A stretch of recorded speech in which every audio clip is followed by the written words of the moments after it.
Bonjour à toutes et à tous, dans cette vidéo on va parler d'une mise à jour de ControlNet dans Automatic 1111 qui nous permet d'utiliser des images en référence et c'est extrêmement puissant.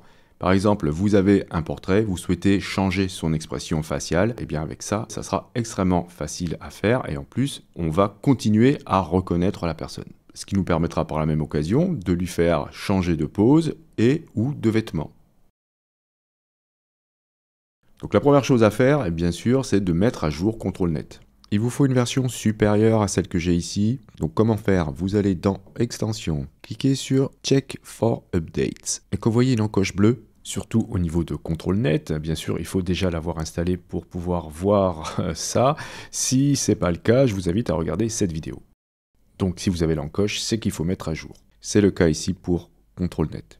Donc je clique ensuite sur Apply and Restart UI. Si vous voyez que vous êtes toujours avec l'ancienne version, vous devez éteindre la console et relancer. Au moment où je fais la vidéo, la version de ControlNet, c'est la version 1.1.171 et vous allez trouver ce dont je vous parle dans le préprocesseur qui porte le nom Reference Only. Vous l'activez et vous n'avez pas besoin de modèle. Donc ça fonctionne dans Text to Image, ça fonctionne aussi dans Image to Image. Donc je vais vous montrer un premier exemple. Je génère un portrait avec un prompt simple et j'obtiens ça. Eh bien, je vais pouvoir utiliser cette image comme référence et commencer à faire des modifications de l'expression faciale par exemple. Donc concrètement, comment ça marche? Vous allez ici dans le slot de ControlNet, injecter cette image. Une fois que c'est fait, vous pouvez utiliser, et je vous le conseille si vous avez généré l'image directement dans Automatic 1111, d'utiliser en partie le même prompt, le même checkpoint, les mêmes réglages, etc. Vous laissez le seed aléatoire et vous allez indiquer dans le prompt ce que vous souhaitez changer. Par exemple ici, je vais indiquer qu'elle est plutôt sérieuse. Donc j'avais mis happy ici, je vais mettre serious par exemple. Et qu'est-ce qu'on a comme réglage ensuite en dessous? On a bien sûr le poids, le début, la fin, la fidélité qui ne fonctionne que lorsque vous êtes ici avec le contrôle mode réglé sur Balanced. Pour l'instant, je vais tout laisser par défaut. Je vais en générer 4 et on va regarder ce que ça donne. Et j'obtiens ça. Donc vous voyez, on reconnaît parfaitement la personne et là, l'expression a changé. Si vous utilisez qu'un seul ControlNet, vous aurez des petites variantes, par exemple, et c'est le cas ici, dans les cheveux ou dans les vêtements, etc. Donc comment ajouter un petit peu plus de contrôle? Eh bien, vous pouvez ajouter un autre ControlNet. Donc je vais réinjecter l'image d'origine dans un autre slot ControlNet. Je vais choisir un modèle assez peu précis, enfin quelque chose qui va me permettre de garder la structure de l'image mais en ayant la possibilité d'être assez lâche. Par exemple un Cani, ça marche très bien. Et là par contre j'ai besoin du préprocesseur Cani. Je n'oublie pas de l'activer. Et ce que vous pouvez faire ici, si vous souhaitez donner un petit peu de liberté, c'est de réduire le poids. Si vous le laissez sur 1, vous risquez de perdre du coup ce que vous avez mis dans le prompt. Je vais tenter comme ça. Et on va voir si on garde à peu près la même pose, les mêmes cheveux, mais juste avec une modification de l'expression faciale. Donc on peut voir que effectivement, on garde la structure d'origine, mais j'ai pas encore l'expression qu'il y a dans mon prompt, car j'avais demandé à ce qu'elle ait un visage assez sérieux. Là, elle continue à sourire, donc je vais réduire encore le poids, parce que j'avais mis 0,50, je vais mettre 0,2 par exemple, et on va voir ce que ça donne. Et effectivement, on a un résultat qui est nettement meilleur. Elle continue à avoir un léger sourire, mais elle est beaucoup plus sérieuse.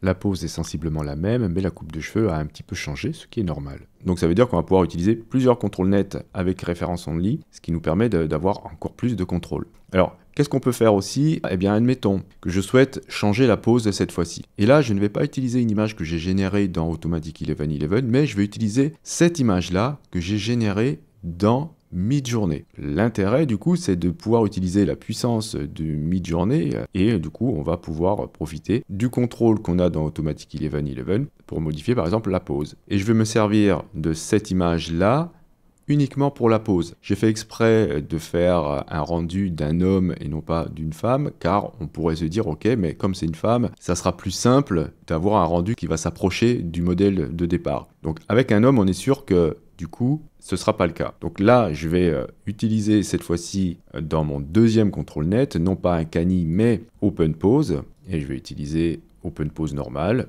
et je vais augmenter le poids. Cette fois-ci, je vais le mettre jusqu'à 1. En ce qui concerne le prompt, je vais reprendre le prompt qui m'a servi pour générer l'image dans Midjourney. Je vais le modifier et je vais indiquer les modifications que je souhaite. Donc là, j'indique qu'elle porte un jean et on va voir ce que ça va donner. Alors voilà ce que ça donne. Donc l'image d'origine, je vous rappelle, c'est celle-ci. L'image qui sert à la pose, c'est celle-ci. Et j'obtiens ça. Alors, est-ce que je vais pouvoir aussi faire des vues de côté? Là, c'est un petit peu plus compliqué parce que du coup, comme on n'a qu'une seule référence de face, eh bien, on va essayer avec cette image de profil.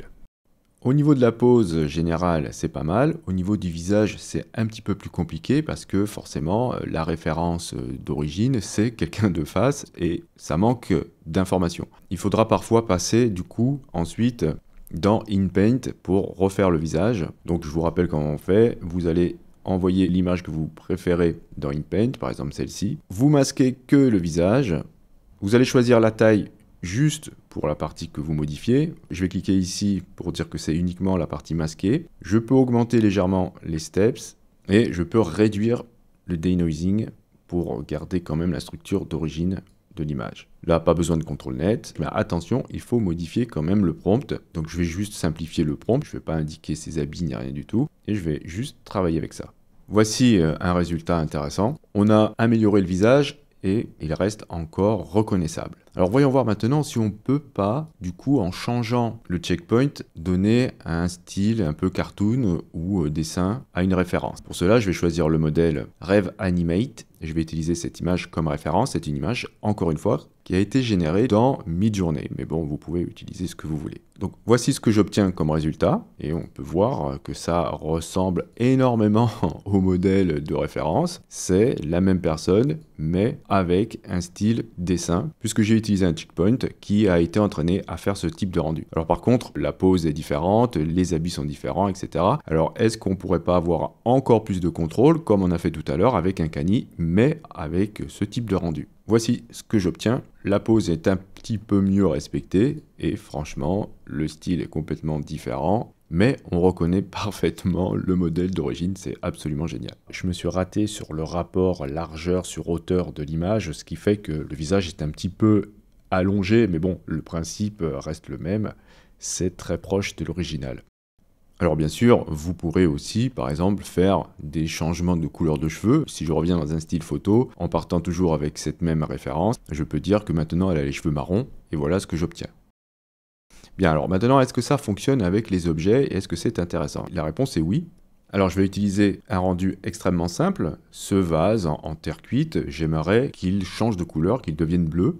Eh bien, je peux l'utiliser en tant que référence et je vais encore une fois partir avec le même prompt qui m'a servi à le générer, mais je vais indiquer qu'il est bleu. Alors ça me génère ce type de rendu, donc ça a bien compris que c'était un vase avec cette forme-là. La référence est à peu près respectée, sauf que ça m'a ajouté des détails que je ne souhaitais pas. Donc je peux encore une fois ajouter un autre contrôle net. Là encore une fois j'utilise Canny depuis le début, mais on pourrait essayer avec d'autres contrôles et du coup ajouter encore plus de contrôle. Et voilà, je vais obtenir exactement le même vase, mais cette fois-ci en bleu avec un rendu différent. Alors un truc marrant que l'on peut faire aussi, c'est utiliser des images qui n'ont aucun rapport. Par exemple, là, mon image de référence, c'est une petite voiture jaune. J'utilise un Canny pour m'appuyer sur celle-ci, donc le vase de tout à l'heure, et j'obtiens ça comme résultat. Donc j'ai la couleur de la voiture, avec certains éléments même qui étaient sur la voiture, qu'on va retrouver sur l'objet. Et alors, on peut aussi l'utiliser avec des personnes, et dans ce cas, on obtient des choses assez curieuses, vous voyez, avec cette image de référence et celle-ci en Canny, j'obtiens ça avec un prompt qui dit qu'il s'agit d'un jouet. Je trouve ça incroyable. Alors bien sûr, on peut obtenir des choses assez curieuses de cette manière-là, par exemple ça. Et je peux aussi m'amuser du coup à ne pas mettre d'autres contrôles nets, d'avoir juste cette image comme référence, de dire que c'est un jouet, et j'obtiens ça, puisque j'ai pas précisé quel type de jouet, mais on voit bien que ça a repris, par exemple les roues ici, voilà, donc c'est vachement drôle. Et là, si je précise qu'il s'agit d'un camion, eh bien je vais avoir un camion dans le style de cette image de référence.